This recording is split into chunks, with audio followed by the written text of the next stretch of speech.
So welcome students to this new video lecture. In the last video I explained to you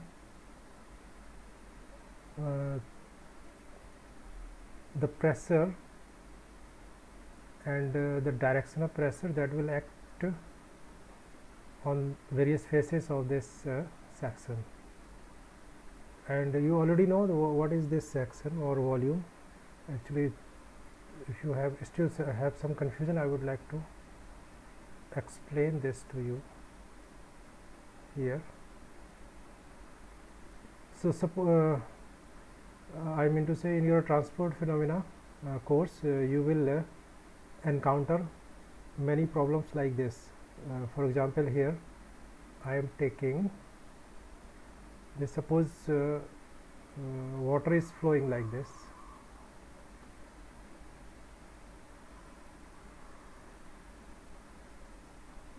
It is a river, or you can say over some plate it is flowing. I am drawing here a plate also.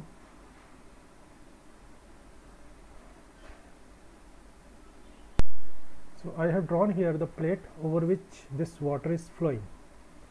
It is coming from this direction. Over the plate is coming and then it is falling here. Now where is that volume that we have taken? This volume is like this. At any place inside the body of the this flowing water, you can take this volume like this. So this is the volume we are interested in. At whatever point we have to study I mean to say various forces that are acting in this body of water. So there we imagine a volume like this, a cube like this, and here on each face we try to find out what kind of forces will act there. For example, first force was pressure. So you already know this. Inside the body of any liquid or water, there is always pressure. So on each of the face, pressure will act in the perpendicular direction. Now what other forces can be there? Other forces will be like this. Suppose this some water is inside this volume, and the other body of water is flowing adjacent to this volume. So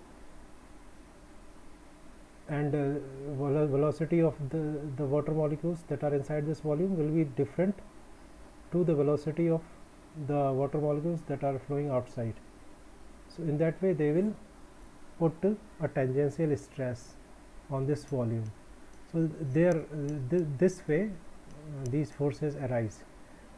So okay, I have explained to you, and now I go again, I go to my previous slide that I was explaining to you.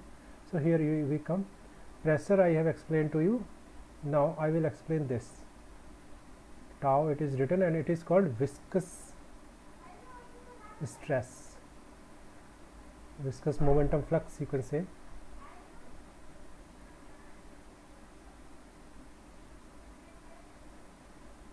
This is because of the pressure. This is pressure momentum flux. And again I would like to repeat that thing, that there is this face. This face is called x face, or this is the face perpendicular to x axis. The x axis you see, and this face is perpendicular to x axis, and the same face will be here at the back. So there will be two faces that are perpendicular to x axis, and next is the face that is perpendicular to y axis, and I am drawing it with this green. This is the face that is perpendicular to y axis, and the same face will be here also, there at the back, that will also be perpendicular to y axis, and the third face will be this face that is at the bottom, and this face is z face, or you can say that this is perpendicular to z axis, and the same face is there at the top. So the recap of the faces is done this way. Now we will concentrate our attention only to this x face, so that one by one we can discuss the viscous momentum flux on various faces. So this way we have one face that is perpendicular to x-axis. Now can you imagine in what way viscous momentum flux can enter into this face, or you can say that how that viscous force can be put on this face. So it's very easy to imagine. Suppose the water that is flowing here adjacent to this face is in y direction. So if I am drawing this water with this slab, suppose you can imagine that this is the slab of water that is flowing into y direction. So what this slab will do on this slab, on this x face, it will also try to take this x, the molecules that will be on this x face, into y direction. So you can very well imagine that stress force will act into y direction on this x face. So how this is denoted in your transport phenomena course? This force will be denoted, or stress will be denoted by this way. Here you at this place you write the subscript. Here you will write the face on which the stress is acting, or you can say that the perpendicular face to the axis. This is the axis, perpendicular axis is defined here, and the next element of this subscript is the direction of the force. So you can write this is the face and this is the direction, or perpendicular face you can write, or in another way you can define it this way, that the component or element of lesser x that is putting force on the component of greater x. So if you will measure from this point 0 in the x direction, then you will find that this component, this element is of lesser x, and the x that is here on this face, it is the greater x. So this is also kind of a definition. You can read this in your book very well, and also in one physical class that was held, I had explained this concept very well. So here we again come to the discussion that first force is that is acting here, it is tau xy. Okay, now another force that can act, suppose this slab is moving in z direction, so this will put force on this element in this direction. So how you will define this for stress? Tau you will write, and face on which the force is acting is x, and is the direction, that is the direction of the force. So this way this is stress notation comes into picture. Another picture can be that what can be the other picture, that you can imagine that this element is pressing normally to this face. Its velocity is different, and it is at the different velocity of the face is different. So this will compress. It is going to actually called compression. So this element will compress the face. Whenever there is kind of compression kind of thing, then that stress is called normal stress. So that will also come into picture, and here again the same notation will be followed. X is the face and x is the direction of the force, because the force will act in the normal direction. So you will have three components on the face x: tau xx, tau xy, tau xz. On each face you will have three components of the stress. You can have, this is the face on which the stress is acting, and this is the direction, this is direction on which the force is acting. And the same thing will happen on this y face, that is here.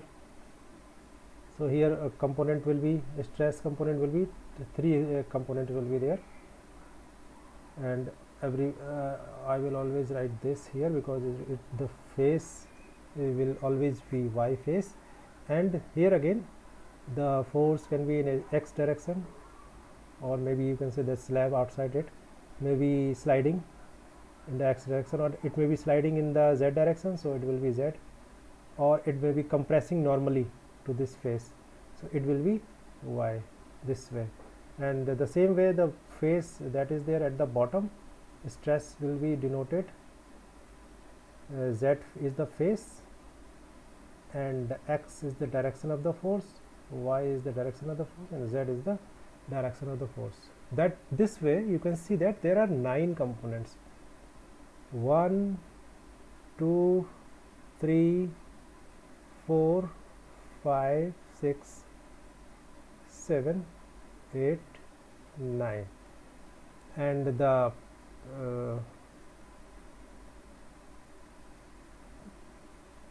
thing or the variable that will denote all these stresses in one letter, it will be written like this, vector sign over the tau, or in book you will see that in bold letter it will be written. So it is like vector, but actually it is called tensor whenever it has got 3 component. And vector, what is vector? Vector has got 3 components. Tensor has got 9 components and vector has got 3 components only. So this is the difference between tensor and vector. So stress is a tensor. Okay, when we have understood this point, we can come to this table that we were preparing yesterday. Force, here you can say that force direction you can write, or this force direction, or you can say that it is momentum flux, you can write in a way, because this will have the same direction. Momentum flux is nothing but the force per unit area, or the momentum rate of momentum transfer per unit area. So force is just you can say that it is momentum flux. So now we come to this point. We have added one more component here. Pressure will act on this face. Here pressure will act in x direction, and another component has come in the x direction. It is tau xx. So here stress can act same way here. Stress can act this way. So very easy to understand it now, or you can write it this way, like I am writing. Just first write this subscript.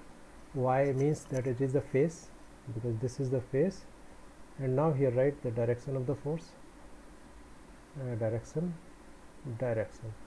Again here the same thing you write, and direction and direction. So this way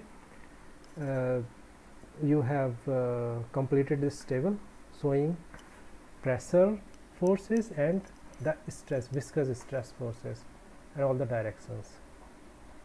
Actually it is very important when you will take this kind of problem. Here you will find out in what direction the pressure is acting and in what direction the stress is acting, and then you will apply the momentum balance there. So this way I finish this lecture here. Try to understand this lecture deeply, because it is the basic of solving all the problems in this course.